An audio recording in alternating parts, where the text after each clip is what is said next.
gotta know my life is in jeopardy. Okay, what happened after that?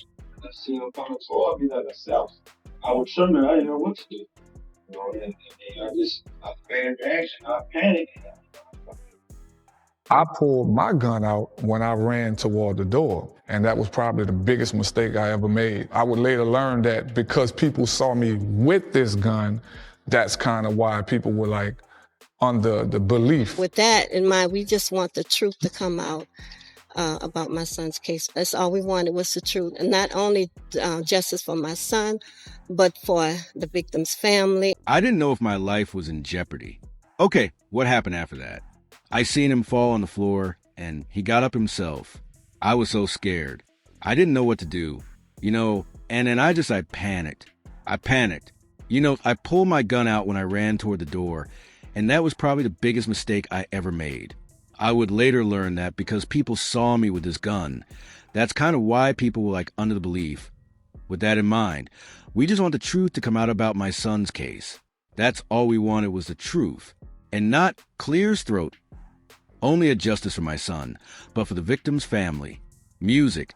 On February 21st, 2000, a 19-year-old named Baron Victor was shot dead inside Club Mercedes in Slidell, Louisiana. Days later, the shooter's bodyguard walked into a police station and confessed on camera, gave investigators every detail. But the man who confessed never spent a single day in prison. Instead, a 22-year-old rapper with no criminal record was convicted and locked away for 21 years. When I heard the shot, I went to ground, and then I got up, and I done probably the dumbest thing that I can recall doing in my life. I pulled my gun out. His name was McKinley Phipps Jr., Lil Mack, one of No Limit Records' most promising music artists. So, how did Master P's protege end up taking a fall for a murder someone else confessed? 2. Music. And why did No Limit let him? Let's get into it. Lil Mack was born McKinley Phipps Jr. on July 30th, 1977, in New Orleans' 3rd Ward. His father was a Vietnam veteran who would sit with Mack and watch war films together. A detail that would later matter in a courtroom. By age 13, Mack was already recording. In 1990, he released his debut album, The Lyrical __ under the name Lil Mack. He caught the attention of Master P. Percy Miller, had just launched No Limit Records out of New Orleans, and he was building a rap dynasty that would dominate the South and eventually the entire industry. Master P signed Lil Mack and brought him into fold. By the mid-1990s, Mack was embedded in one of hip-hop's most powerful rosters. He was part of 504 Boys, a supergroup that included Silk the Shocker, Mystical, C Murder, Crazy, and Mack. No Limit was releasing albums at a rate no other label could match. Over 50 albums between 1997 and 1999 alone. And Mack was one of the artists fans kept coming back to. In 1998, Mack dropped his breakthrough album, Shell Shocked. Music, singing, it went straight to number 11 on the Billboard 200. Fans started calling him the Down South Nas, comparing his lyricism to Nas himself. The album had bars, narrative depth, and production that pushed beyond the typical No Limit formula. Music, a year later, he released World War III. Music. By the turn of the millennium, Lil Mack was 22 years old with no criminal record, 2 charting albums under his belt, and a spot on one of the most dominant labels in hip-hop history. February 21st, 2000, Club Mercedes, Slidell, Louisiana. The venue was hosting an open mic night. Lil Mack was there. So was his 36-year-old security guard, Thomas Williams.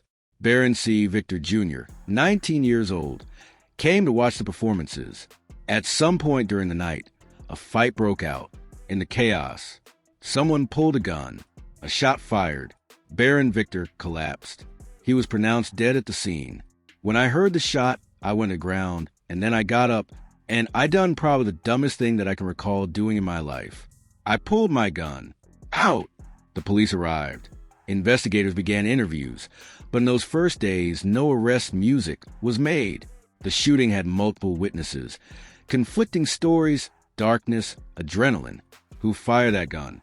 No one seemed to know, or at least no one was saying.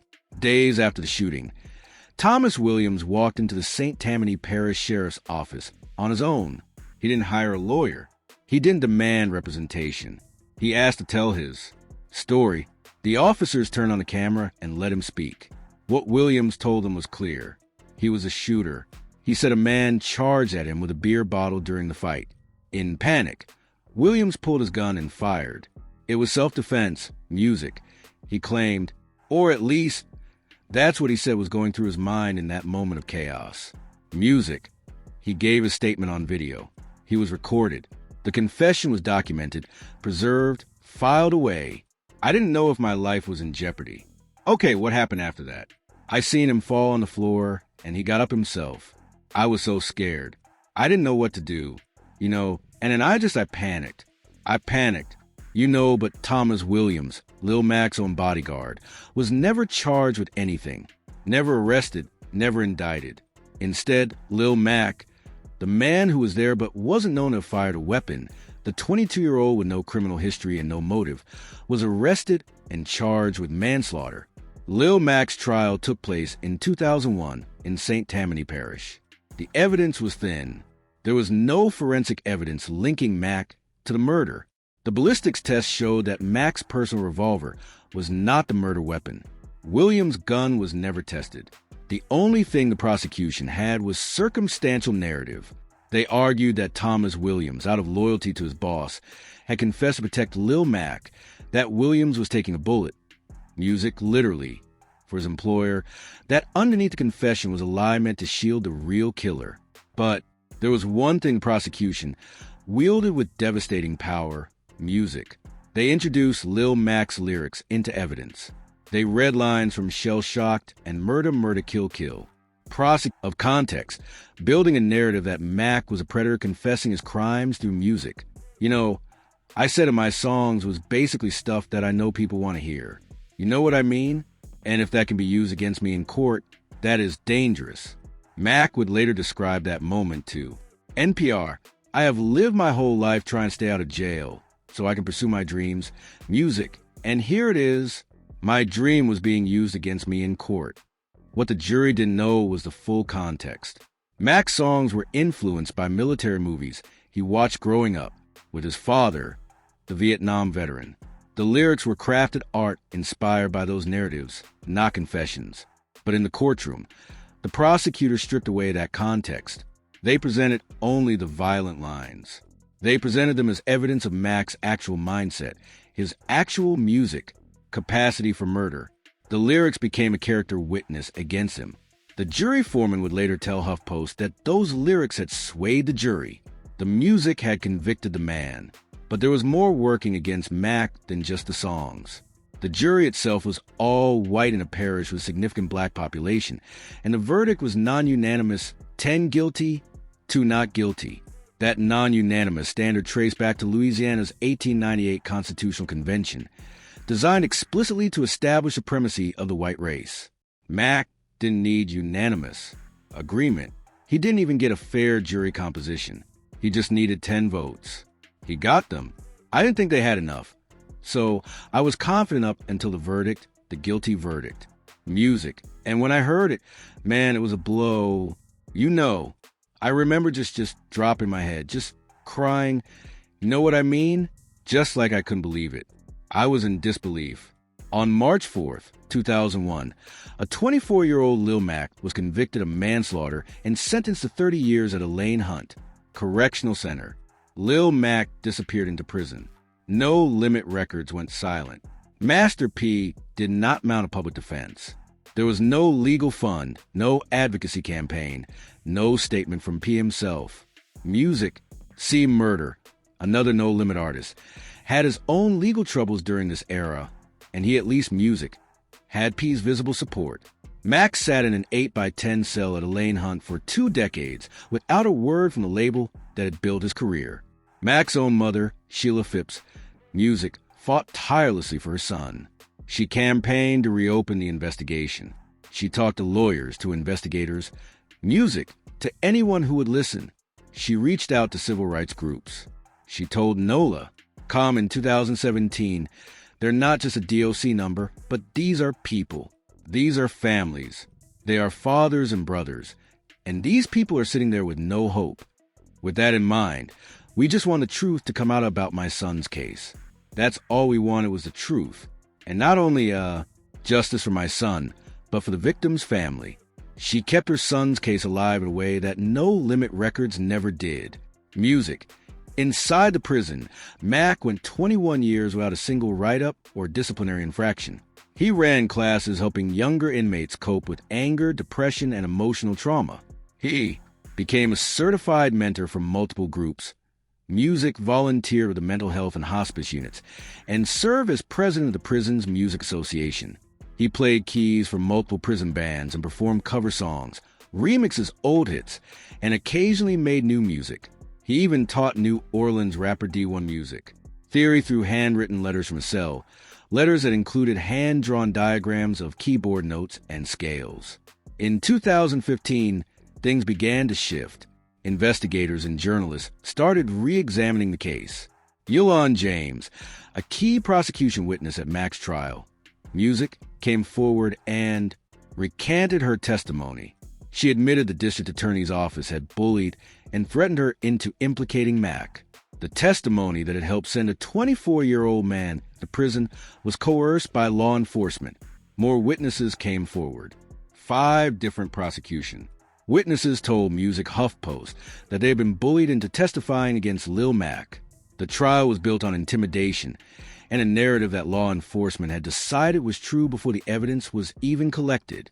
The actual killer's confession on video had been filed away and never presented to the jury. In April 2016, Music HuffPost unearthed the videotape confession from Thomas Williams. They published it.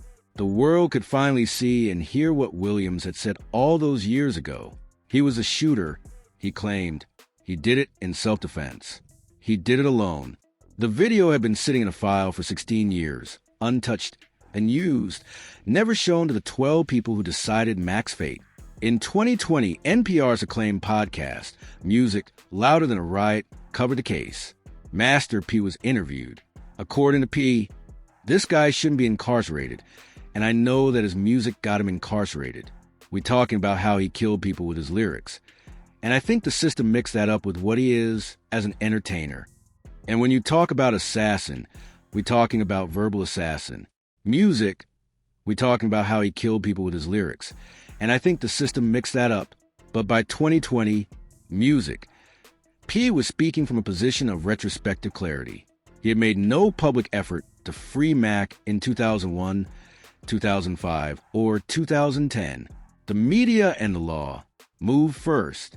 On February 22nd, 2021, the Louisiana Board of Pardons voted unanimously for clemency for Lil Mack. A month later, on April 8th, 2021, Governor John Bell Edwards signed a clemency order. Mack had spent 21 years inside a Lane Center. He had missed his 20s, his 30s, and most of his music 40s. He had entered prison as an emerging rap star. He walked out as a 43-year-old man on June 22nd, 2021, exactly 21 years to the day after his arrest.